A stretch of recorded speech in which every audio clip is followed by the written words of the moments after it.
Os irmãos abrem, então, suas Bíblias. Romanos 11, 33 a 36, eu deixei por último. Um texto menor, mas com bastante coisas, bastante ensinamentos importantes para nós. Então, os irmãos acompanhem agora esses ensinamentos que tem na palavra de Deus. Qual a profundidade da riqueza, tanto da sabedoria como do conhecimento de Deus? Quão insondáveis são os seus juízos e quão inescrutáveis os seus caminhos? Os seus caminhos. Quem, pois, conheceu a mente do Senhor? Ou quem foi o seu conselheiro? Ou quem primeiro deu a ele para que ele venha a ser restituído? Porque é dele e por meio dele. E para ele são todas as coisas. A ele, pois, a glória eternamente. Amém. Meus irmãos, esse texto é colocado aqui como um louvor do apóstolo Paulo. O apóstolo Paulo começa a louvar a Deus nesse final aqui desse texto. Mas antes de entrar no texto propriamente dito, eu me recordo de um acontecimento algo que aconteceu comigo, onde eu estava conversando com uma pessoa conhecida, querida, e ela falando um debate sobre religião. Ela não é cristã, mas ela foi criada dentro da lei da Torá, dentro da lei judaica, ela é descendente de judeu. E aí ela já não está mais dentro do judaísmo, né? Ela nem chegou a entrar, na verdade. Tinha tradição de ler as escrituras. A mãe dela lia para ele, para essa pessoa, as escrituras sagradas, ou seja, o Antigo Testamento, né? A Torá. E ela, conversando comigo, disse que a religião, quem tem resposta para tudo é religião. Religião é que tem resposta para tudo. E ela começou a falar sobre isso e disse, então, que tudo que você fala, a religião vai e explica. Tudo que você fala, a religião vai dar uma resposta. E, portanto, a religião é aquela que cala o sujeito. A psicanálise traz a ideia de que a religião é algo de autoridade, onde ela cala o sujeito, deixa que o sujeito não fale. Ele perde a sua fala porque ela dá regras, dá leis, né? Estou resumindo o pensamento mais complexo do que isso, tá? Mas, então, dentro dessa conversa, esse diálogo, eu expliquei para ele algo que eu vou falar daqui a pouco para vocês, mais à frente, no decorrer desse texto. Eu vou dizer o que foi que eu disse para ele, quando ele disse para mim que religião, o papel da religião é falar, responder todas as coisas. É claro que ele estava fazendo uma crítica com todo respeito, mas era uma crítica que ele estava ali falando naquele momento. Nesse texto do apóstolo Paulo, o que nós vamos ter aqui? No texto do apóstolo Paulo está concluindo uma etapa, está concluindo um texto, está concluindo uma parte. Alguns vão dizer que é de toda a parte do livro. Ou seja, a primeira parte do livro começou no capítulo 1 e terminou agora. Então, alguns acham que é dessa forma que o apóstolo Paulo está dizendo. Roger, né, nós temos aqui o autor, Roger, ele vai dizer justamente isso. Então, Charles Roger vai dizer que o apóstolo aqui termina sua descrição com o plano da redenção, apresenta claramente a doutrina da justificação, da santificação, da certeza da salvação toda pela fé, da eleição, do chamado dos gentios e da presente rejeição e a final restauração dos judeus, né? Porque ele acredita na restauração final dos judeus. E a visão da glória divina com o homem, né?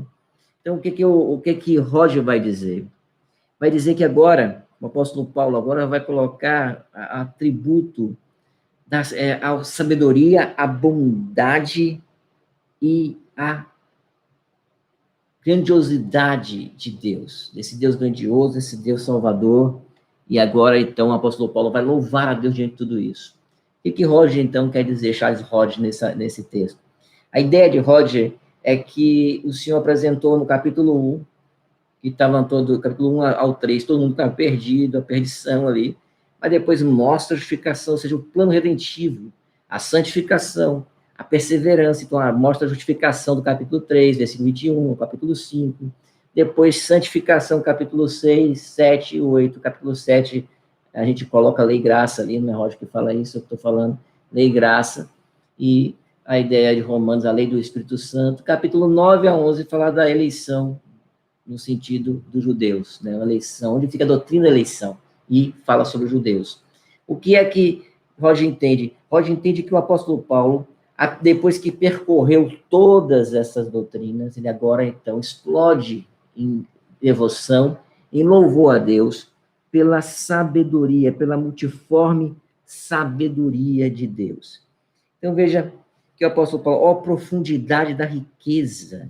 É interessante perceber isso, meus irmãos, porque a parte da riqueza, essa palavra riqueza, o apóstolo Paulo vai citar, eu vou ler para vocês não precisam abrir, ele vai citar Romanos 2,4, onde despreza as riquezas da bondade, tolerância e longanimidade, ignorando que a bondade de Deus é que te conduz ao arrependimento. Também, em Romanos 9:23, ele diz, a fim de que também desse a conhecer as riquezas da sua glória em vaso de misericórdia, que para a glória preparou de antemão. Também, a riqueza da glória. Efésios 1:7, o apóstolo Paulo também trabalha com essa ideia de riqueza, no qual temos a redenção, pelo seu sangue, remissão dos pecados, segundo a riqueza da sua graça. Vamos ter também, em 2 Coríntios 8:2, o texto diz aqui, ó, porque ao meio de muita prova e tribulação, manifestaram a abundância de alegria, e a profunda pobreza deles superabundou em grande riqueza da sua generosidade. Quando o apóstolo Paulo, então, vai comparar a glória de Deus, o que Deus fez na salvação do povo, da humanidade, né? Nesse caso aqui, dos gentios e dos judeus, né? Que completa a igreja, a salvação da igreja, melhor, né? Porque depois vamos achar que são na humanidade. Não, a humanidade dentro da humanidade o Senhor salva o seu povo, tá? Não salva toda a humanidade, ele salva o seu povo. Todo o seu povo, né? Ele se chamará Jesus e salvará seu povo dos seus pecados. Está lá em Mateus, logo no início, ali você vai entender isso, quando fala do nome de Jesus. Então, veja que a misericórdia de Deus é a grande ênfase do apóstolo Paulo nesse versículo. Ele vai, então, falar dessa glória de Deus manifestada aqui de maneira maravilhosa, nessa sabedoria. Então, ele louva a Deus pela sabedoria, pela glória dele, pela riqueza da sua glória. Então, ele usa essa expressão aqui, uma expressão de riqueza. Ó, a profundidade da riqueza. Então, a riqueza de Deus, ela é inesgotável. Que riqueza, que altura, no caso, né? Que imensidão essa riqueza, tanto da sabedoria como conhecimento. Sabedoria e conhecimento de Deus. As duas palavras aqui para mostrar que o plano redentivo de Deus, da salvação, é um plano sábio, é um plano inteligente, tem sabedoria, contém conhecimento.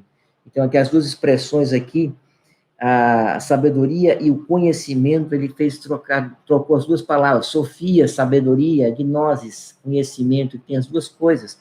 O Senhor tem a sabedoria dos sábios, que é maior do que os sábios, é porque ele que deu sabedoria, né? O simples, ele que dá sabedoria, né? E sabedoria no texto bíblico é muito interessante, que no Antigo Testamento, sabedoria é você saber o que você tem que fazer e fazer o que você sabe que tem que fazer. Então, a sabedoria de Deus é prática dentro do Antigo Testamento. Se estudar Provérbios, Eclesiastes, você vai ver que é uma sabedoria prática, não é uma sabedoria etérea, uma sabedoria de ideias mirabolantes, não, é a sabedoria prática, é a sabedoria de Deus. Então, como conhecimento de Deus, ele então vai explorar a riqueza, a glória de Deus, a riqueza do conhecimento da sabedoria de Deus, na salvação e no plano redentivo. Se você pegar a ideia de Roger, de salvação, de perseverança, santificação, a ideia da justificação pela fé, a salvação dos gentios, a salvação dos judeus, então, tudo isso está dentro dessa ideia. Mas, mais propriamente dito, o apóstolo Paulo, quando ele termina, principalmente essa parte final, de 9 a 11, quando ele fala da eleição de Deus relacionada aos judeus e aos gentios, ele realmente fica maravilhado. Como Deus é sábio, como é profundo. Alguns vão, então, comparar a palavra que Paulo diz mistério, com essa profundidade, mostrando que a nossa mente tem um limite para conhecer a Deus. Nós falamos isso no decorrer da mensagem anterior. Então, quão insondáveis são os seus juízos e quão inescrutáveis os seus caminhos. Então, vejam, os juízos de Deus, e aqui alguns vão falar de juízo mesmo, que ele está falando de juízos anteriores. Você vê que a palavra juízo, em todo o texto de Paulo, vai falar sobre juízo, um para um severidade, para outros, então, bondade. E alguns vão falar de pensamento de Deus também, dizendo que é, na verdade, o sinônimo do conhecimento e da sabedoria. Mas vamos ver o que ele diz aqui. Quão insondáveis são os seus juízos e quão inescrutáveis os seus caminhos. Então, talvez a expressão, a ideia de Paulo, na verdade, queira mostrar como é difícil, como é profundo entender, como é difícil entender a mente de Deus, conhecer a mente de Deus. Aí eu queria trazer para você uma ideia de que no Antigo Testamento, quando a gente vai para o texto de Jó, não precisa abrir não, eu vou ler para vocês aqui o livro de Jó, um pedacinho. É interessante, Jó. O que acontece com Jó? Jó, ele acabou de perder tudo. Assim, não agora, nos textos que eu vou ler, mas no início, ele perde tudo, nos primeiros capítulos ele perde tudo. Perde seus filhos, perde sua riqueza, e a sua mulher diz para ele, por que você não amaldiçoa seu Deus e morre logo? E Jó, então, vai passar por esse problema muito sério. Só que, a partir do capítulo 38, diz assim o texto sagrado de Jó. Depois disso, o Senhor, do meio de um redemoinho, respondeu a Jó: quem é este que escurece os meus desígnios com palavras sem conhecimento? Veja só, aqui é uma exortação interessante. Jó começou a falar sobre Deus, falar o que Deus faz. Veja o que ele diz aqui, ó. Não só Jó não é repreendido, mas os amigos de Jó depois é repreendido no final. Ele é repreendido no final, os amigos dele, mas Jó também começa a falar sobre Deus e conversando com seus amigos falam também várias coisas sobre Deus, e o Senhor diz assim: quem é esse que está falando isso? Sim, depois os lombos, como homem, pois eu te perguntarei se tu me farás saber, onde estava tu quando eu lançava os fundamentos da terra? Olha as perguntas que Deus vai lançar para Jó. Isso está no capítulo 38, versículo 4. Onde estava tu quando eu lançava os fundamentos da terra? Estava onde, Jó? Dize-me se tens entendimento. Quem lhe pôs as medidas, se é que o sabes? Ou quem estendeu sobre ela o cordel? Sobre que estão fundadas as suas bases, ou quem lhe assentou pedra angular? Quanto às estrelas da alva, quando as estrelas da alva juntos alegremente cantavam e rejubilavam todos os filhos de Deus? Ou quem encerrou o mar com portas, dando limite para o mar, né? Quando rompeu da madre, quando eu lhe pus as nuvens por vestidura e a escuridão por fraldas. Que coisa linda, né? Ele vai e faz a pergunta, depois que aconteceu tudo isso, Jó, como alguém, ser humano como eu, como você, tem perguntas existenciais. Ele quer saber de coisas sobre a sua vida. O que está acontecendo? Por que aconteceu isso? E os amigos dele ficam tentando. Dentro dos amigos dele há uma cultura de que Jó deveria ter tido pecado, Jó deve ter feito alguma coisa errada para que tudo aquilo tivesse acontecido com ele. Doenças, ele está coçando com um caco, e ele está se perguntando por que eu, por que, né? A pergunta existencial para acontecer, sim, ele disse, ele amaldiçoou o dia que ele nasceu. Então, há uma questão existencial, sim, claro que há, apesar que a Bíblia diz que Jó em nada pecou. Essa questão existencial também, claro que vai ter na cultura religiosa da época. Os amigos dele, Jó deve ter pecado, aconteceu uma coisa com Jó. Por que ele fez isso? Aí, quando Deus, então, vai conversar com Jó, esse diálogo de Deus com Jó, Deus coloca Jó como criatura pequena, finita, que não consegue compreender a mente infinita de Deus. Então, Deus coloca um limite para Jó. E aí vai no capítulo 38 de Jó, ele vai falar sobre isso. Capítulo 39, ele continua as perguntas para Jó, que pergunta ótima. Sabes tu o tempo em que as cabras monteses têm os filhos, ou cuidaste das costas quando dão suas crias? Pode contar os meses que cumprem? Não sabes o tempo do seu parto? E ele vai falando de várias coisas que parecem tão naturais, mas que Jó não vai saber. Depois ele diz, na continuação da ideia dele, até o final, ele diz assim, ou é pela tua inteligência que voa o falcão, versículo 26 do capítulo 39, olha só a pergunta de Deus a Jó. Ou é pela tua inteligência que voa o falcão, estendo as asas para o sul? Ou é pelo teu mandado que se remonta às águas, a águia, e faz alto o seu ninho? Habita no penhasco onde faz a sua morada, sobre cima do penhasco, em lugar seguro. Dali descobre a presa. Seus olhos a avistam de longe. Seus filhos chupam sangue. Onde há mortos, ele aí está. Disse mais o Senhor a Jó: acaso quem usa de censuras contenderá com o Todo-Poderoso? Capítulo 40. Quem assim arguiu a Deus que responda. Veja então que a pergunta de Deus a Jó é uma pergunta, meus irmãos, que mostra Jó no lugar que ele está. Olha, qual lugar que você está, Jó? Você é criatura, você não sabe de nada.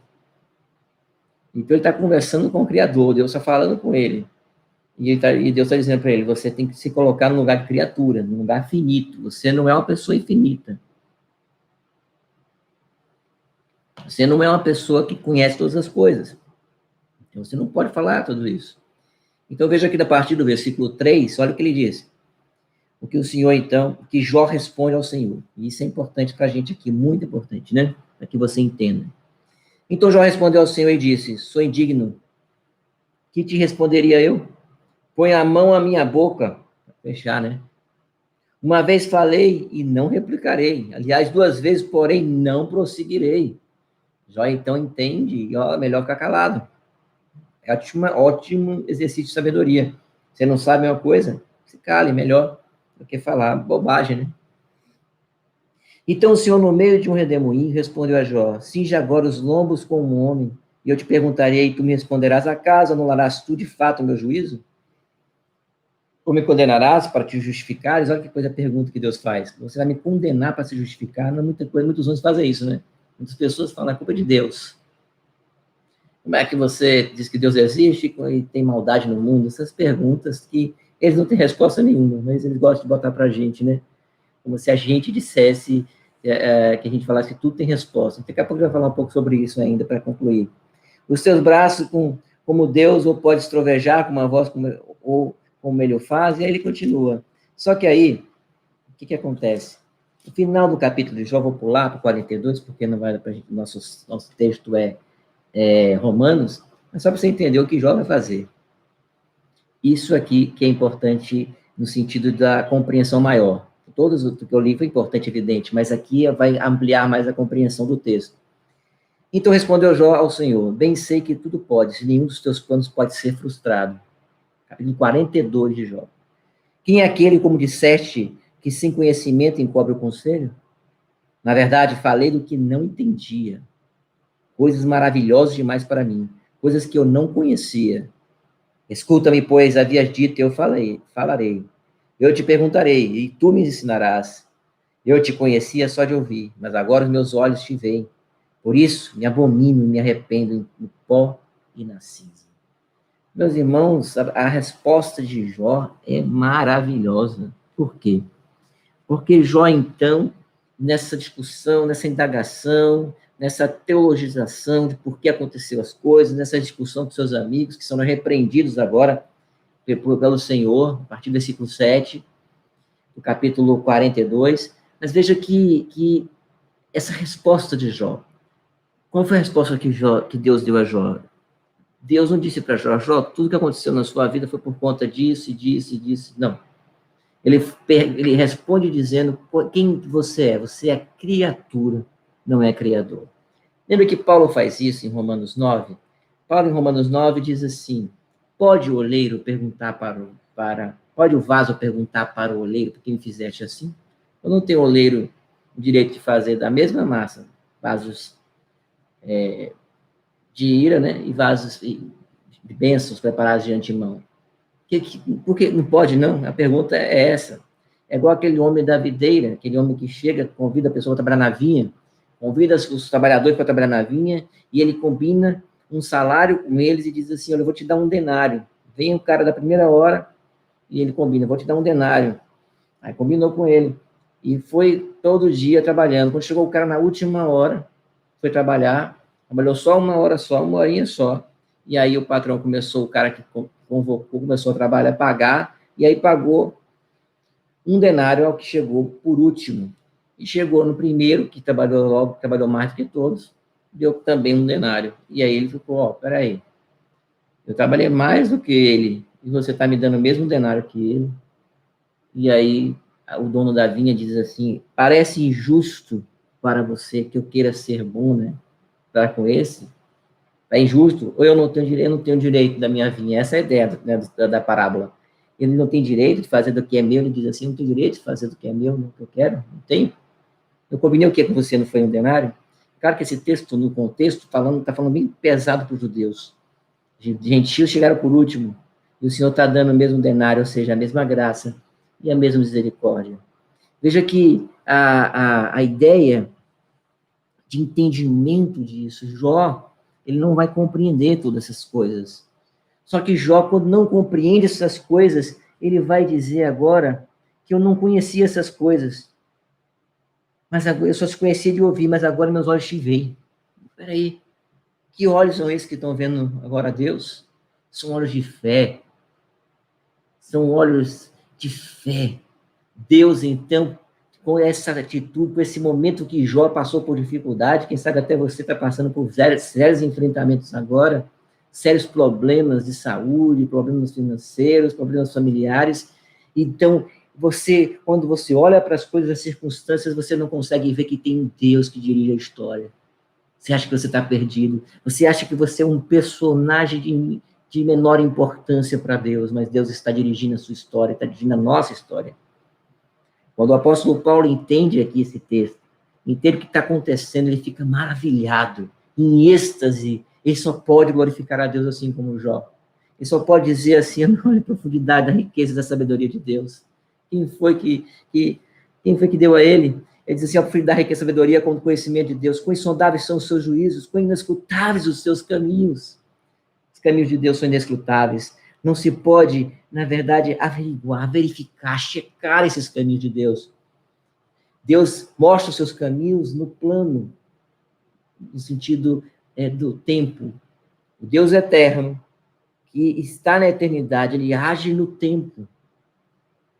Ele que não tem tempo, age no tempo. E no tempo, na nossa história, ele vai mostrando, vai se revelando. Ele se revelou nas Escrituras Sagradas de uma vez só, já está tudo revelado o que ele precisava dizer. Tudo que ele quis dizer para a nossa salvação está na Bíblia. Mas dentro da nossa vida, a gente não sabe as coisas que vão acontecer amanhã. A gente não sabe o que vai acontecer daqui a algum minuto. Não sabe nada. A gente não sabe. Ninguém sabia de pandemia, de nada. Não sabemos nada disso. Mas Deus vai se manifestando com a sua glória. E quanto mais Deus manifesta a sua glória, quanto mais incompreensível para a nossa mente ele é, mais grandioso ele continua sendo, e mais glória devemos render a ele. Veja que a ideia da compreensibilidade de Deus, existe doutrina na teologia sistemática, que é a ideia do Deus abscônditos, o Deus escondido, o Deus que não se conhece e o Deus que nós conhecemos, que é o Deus revelatus, o Deus revelado. Então você tem um Deus abscônditos, um Deus escondido e um Deus revelado. Então, Deus escondido e o Deus revelado. O Deus escondido, você só vai conhecê-lo quando ele se revela. Ele é o Deus que se revela, parafraseando Francis Schaeffer. Ele é um Deus que se revela. Mas aquilo que ele revelou, ele não revelou tudo sobre ele, ele revelou tudo que nós precisamos saber dele para a salvação. Isso é importante que você entenda. Paulo está dizendo que a doutrina, essa maravilhosa doutrina, é algo da salvação, da justificação, da perseverança, todo o que ele viu até agora. É grandioso demais para ele. É sabedoria demais para ele. Muita sabedoria para Paulo. É profundidade, é riqueza insondável para ele. Paulo, então, glorifica a Deus por ele não conseguir chegar na mente, dominar a mente de Deus. Porque quando você domina o objeto, você vira Deus. Porque o objeto é dominado por você. E não é assim. Deus não pode ser dominado por nós, é conhecido plenamente. Nós conhecemos aquilo que ele se revelou dele. Não dá para se conhecer tudo de Deus, só conhece aquilo que ele revelou, só aquilo que ele revelou. Então, existe uma parte de compreensão. Nós compreendemos Deus até o momento que ele se revelou nas Escrituras e o que ele se revelou. Então, aquilo que está revelado, a compreensão. Daquilo que não está revelado, não há compreensão. Veja que Pedro diz que os anjos anelam para escutar a doutrina da salvação. Deve ter sido uma coisa assim, sem especulação da minha mente. Imagine só os anjos vendo esse plano de salvação. E perceba, meus irmãos, que Deus não há um plano de salvação, de evangelização para anjo. Já viu? Tem os anjos que perseveraram, provavelmente na doutrina da eleição, e os anjos que caíram e pronto, não tem mais nada. Então, Deus, da ideia bíblica, a gente entende que ele preservou os seus anjos, né? E alguns anjos caíram. Esses anjos que caíram não vai ter nenhuma evangelização mais para ele. Nós que caímos, Deus resolveu, não só pela doutrina da eleição, a salvação, mas a eleição da graça mediante a fé, mas pela pregação da palavra. Como? Ele está usando vasos, homens de barro, homens caídos, pecadores, falhos como eu, como você, homens e mulheres e crianças, para partir de nós que erramos, que cometemos falhas, que pecamos, e nós não somos perfeitos.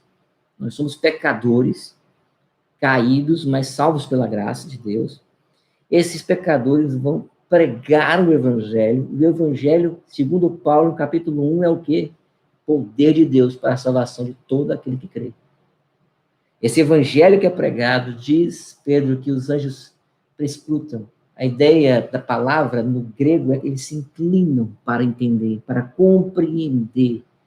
Eles olham para compreender, tentando ver a maravilha. Imagine os anjos, só a imaginação nossa agora. Vamos escapar um pouco na imaginação. Imagine os anjos que viram toda a glória do Filho, estão lá na eternidade, né, vendo, na verdade não é na eternidade, mas eles foram criados também, né, só Deus é eterno. Os anjos foram criados, mas estão lá antes da criação do mundo, vendo lá Deus, a sua glória, vendo o trono do Filho, tudo, a glória de Deus, de repente eles veem o Filho, Deus encarnado, sendo ultrajado, sendo cuspido, sendo crucificado, cada cravo ali, ó, batido na mão, né, nos pulsos, né, do Senhor, os espinhos, os escárnios batendo nele, diga quem foi que te bateu, diga quem foi que te bateu, o Deus de toda a glória, nosso Senhor e Salvador Jesus Cristo, o Deus eterno, a Bíblia diz que sem ele nada do que foi feito se fez, ele é a exata expressão do ser de Deus, ele é próprio Deus. Veja que a Bíblia mostra que ele veio para nos salvar. Isso não é uma grandiosidade, isso não é uma sabedoria fantástica de Deus. O Evangelho é um mistério revelado. Esse é o mistério revelado. Cristo Jesus, vero Deus e vero homem, veio salvar pecadores.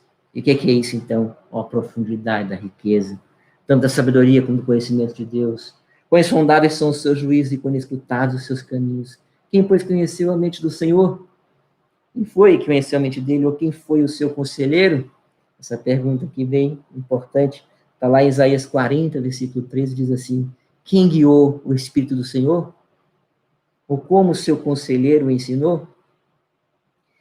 E quando ele cita isso, ele está dizendo, no versículo 12, do capítulo 40 de Isaías: quem na concha na sua mão mediu as águas, tomou medida dos céus a palmos. Medir o céu a palmos de mãos?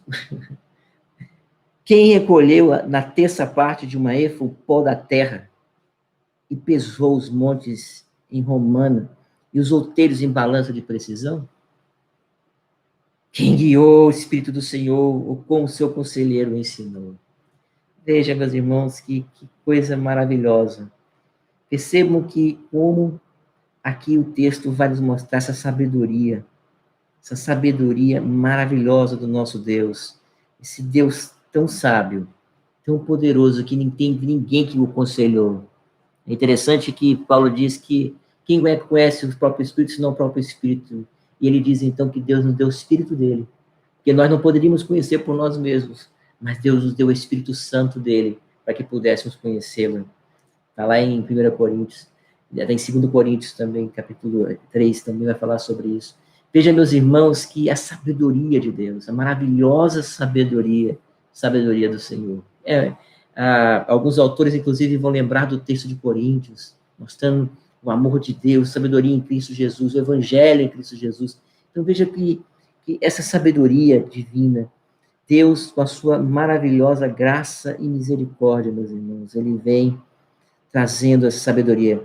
A 1 Coríntios 2, de 12 a 16, diz assim, ó, 1 Coríntios 2, de 12 a 16, ora, não temos recebido o Espírito do mundo, e sim o Espírito de que vem de Deus, para que conheçamos o que por Deus nos foi dado gratuitamente.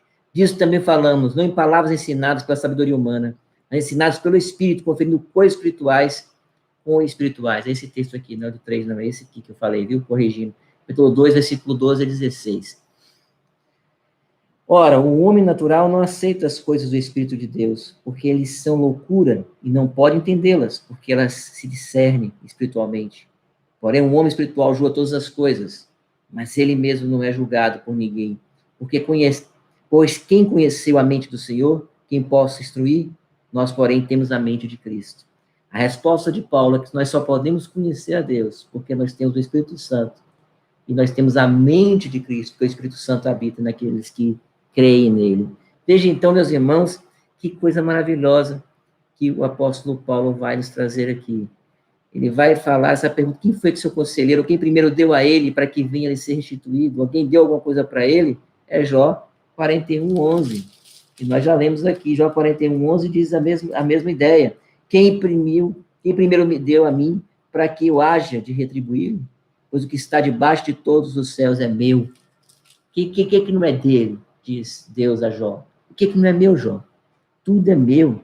Quem foi que me deu alguma coisa? E então ele vai dizer no final, porque dele, por meio dele, e para ele são todas as coisas. A ele, pois, a glória eternamente. Amém. Meus irmãos, veja que o texto da palavra de Deus, quando chega lá, quando a pergunta de Moisés pergunta, Senhor, mostra a sua glória. E o Senhor vai mostrar toda a minha bondade. Minha glória é essa, minha bondade é essa, né? Ter misericórdia que me aprover ter misericórdia, e compadecer-me de que me aprover ter compaixão. Paulo vai citar isso, então, dizendo que a doutrina da eleição da graça, da salvação, toda a doutrina da soteriologia, da salvação, representa a glória de Deus representada. E por que isso? Porque a salvação também apresenta Cristo glorioso. É aquele Cristo que parece tão fraco para muitas pessoas, só um homem para muita gente. Ele é o Deus da glória. Ele é o Deus da salvação. Ele é o nosso Deus, Senhor. É nele que nós temos todas as coisas. E todas as coisas foram feitas para ele, por meio dele, para ele. São todas as coisas. Sem ele, nada do que foi feito se fez. A ele, pois, a glória eternamente. Amém.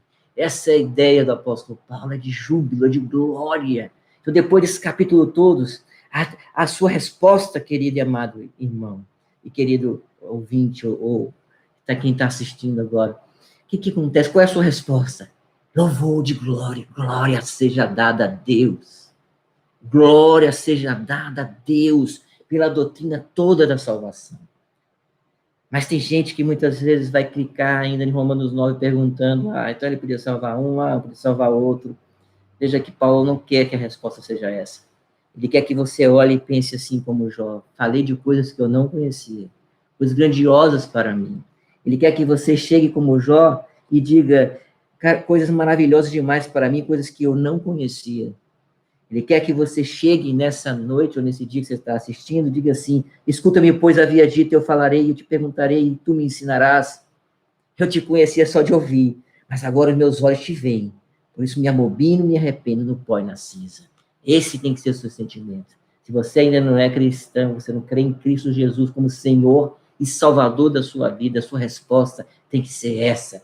Eu falei tantas coisas que eu não sabia, eu não te conhecia, mas agora que eu vejo como tu és grandioso, com toda a sabedoria, profundidade, riqueza da sua sabedoria, do seu conhecimento.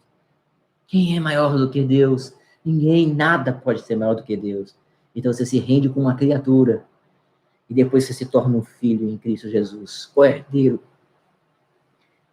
com Cristo. Essa deve ser a sua resposta.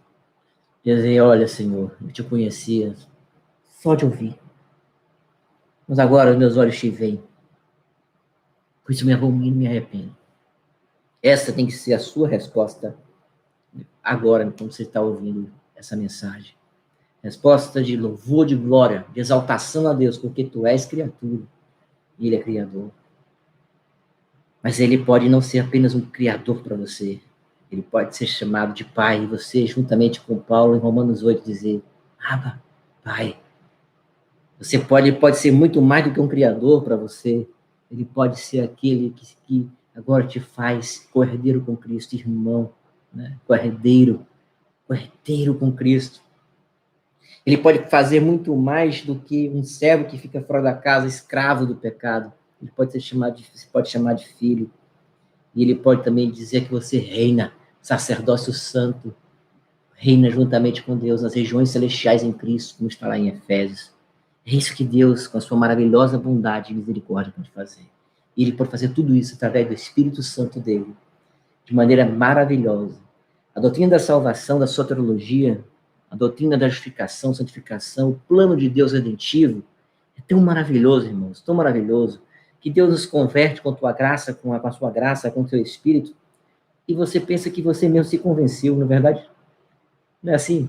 Eu me lembro do Weber Campos, a segunda vez que eu acho que eu cito ele aqui, ele falando sobre como Deus é gracioso, ele mexe com a mente da gente, ele transforma a nossa mente, nos converte. Quando você pensa que não, você já está falando, eu creio nisso, eu creio agora eu creio, mas você não vê Deus violando a sua vontade, sabe por quê? Porque primeiro ele regenerou o seu coração, primeiro ele abriu os olhos, te deu olhos para aqueles que estavam cegos. Lembra que Paulo disse, nós estávamos cegos nos nossos delitos e pecados, todos estavam mortos, todos estavam perdidos, e não havia quem buscasse a Deus, lá em Romanos capítulo 3. Mas agora o que o Senhor fez, com a sua graça, sua misericórdia, amorosamente, ele abre os olhos, e ele diz, você quer voltar a ficar cego? Claro que você não vai voltar a querer ficar cego, você quer ver, você quer enxergar. A cegueira aqui é uma cegueira espiritual, entendeu, meus irmãos? A pior cegueira não é a cegueira física, não é a cegueira física, que deve ser muito ruim, muito difícil para as pessoas que possuem. Com certeza vai ter limitações, mas a maior cegueira realmente que faz com que você vá para o inferno, é a cegueira espiritual. É a cegueira que você não consegue ver Deus, ver Cristo Jesus. Você só pode conhecer a Deus e as coisas dele. Quem conheceu a mente do Senhor? Ele deu o seu Espírito. Nós temos, porém, a mente de Cristo Jesus. E esse é meu desejo para vocês nessa noite. Para você que não é cristão, que você tem a mente. Você que já é cristão, que Deus cresça, que Cristo cresça. Que importa que ele cresça. E que eu diminua, diz João Batista. E assim também você deve repetir. Importa que tu cresça, Senhor. E que eu diminua cada dia mais em minha vida. Meus irmãos, esse é o final da primeira parte de Paulo. Ele glorifica a Deus, termina com um sonoro amém, amém. Louvor seja dado a Deus. Ele termina dessa forma, de maneira gloriosa, depois de tudo aquilo que ele ouviu. Se você não ouviu as mensagens, precisa olhar as mensagens anteriores. Mas lembra que eu comecei com uma história do meu amigo? Eu comecei falando para vocês uma história de um amigo meu, conversando com ele, conhecido meu, que falou que a religião dá resposta para tudo. Que a religião tem esse papel de dar resposta para tudo. Eu acho que deveria estar falando da ciência hoje, né? Que a ciência hoje quer dar resposta para tudo. Na verdade, tudo a ciência tem resposta para nada, praticamente. Né? Tem muita coisa, ela já decifrou. Ela consegue ver coisas e replicar coisas, mas ela não tem resposta para vários mistérios do universo, várias coisas que a gente tem curiosidade de saber. Não é o papel da ciência. Mas quando ele falou isso para mim, eu, aproveitando que ele tinha o conhecimento do Antigo Testamento, eu lembrei de Jó.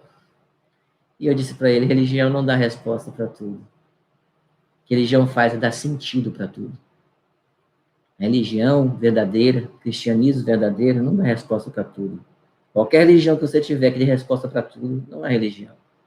Isso é uma falácia. Porque o Senhor não escreveu as Escrituras para responder todos os mistérios. Não há manual de biologia, de química, de física, de matemática, de economia dentro da Bíblia. Não é esse o propósito do Senhor. O propósito da palavra dele é o plano redentivo, a história da redenção. O Senhor não quer, o Senhor não nos deu, a gente pode até deduzir a idade da Terra pela escrita da Bíblia, e vários vários antropólogos ou geólogos, né? Geólogos estão querendo dizer isso, mas não é o propósito de Deus dizer quantidade da Terra, nada disso. Eu até já falei aqui, já que Michael Horton disse que se fosse esse o propósito, tinha um bocado de geólogo aí, geógrafo tudo desempregado. Não é o propósito de Deus, não é esse. O propósito de Deus é revelar o seu plano redentivo, quem Ele é. E Ele se revela a nós. E o que Ele quer de nós. Então, a Bíblia revela quem Deus é e o que Ele quer de nós. A Bíblia fala da criação, da queda e da redenção. Esse é o propósito de Deus. A Bíblia não quer dar resposta para todas as perguntas dos seres humanos, porque os seres humanos não poderão, não podem, não, os seres humanos não podem, de modo algum, capturar a mente de Deus, porque a mente de Deus é infinita e o homem é finito. Religião não dá resposta de tudo, mas dá a resposta que você precisa ter. Qual é a resposta que você precisa ter? Você precisa saber que você foi criado à imagem de Deus, semelhança de Deus, criado perfeito, mas que pecou no Jardim do Éden, caiu, e em Adão você agora está em pecado, e você precisa de que agora se redimido em Cristo Jesus. Religião não dá resposta para tudo, dá sentido para tudo aquilo que a gente está vivendo. Dá um fio condutor para nos dar sentido.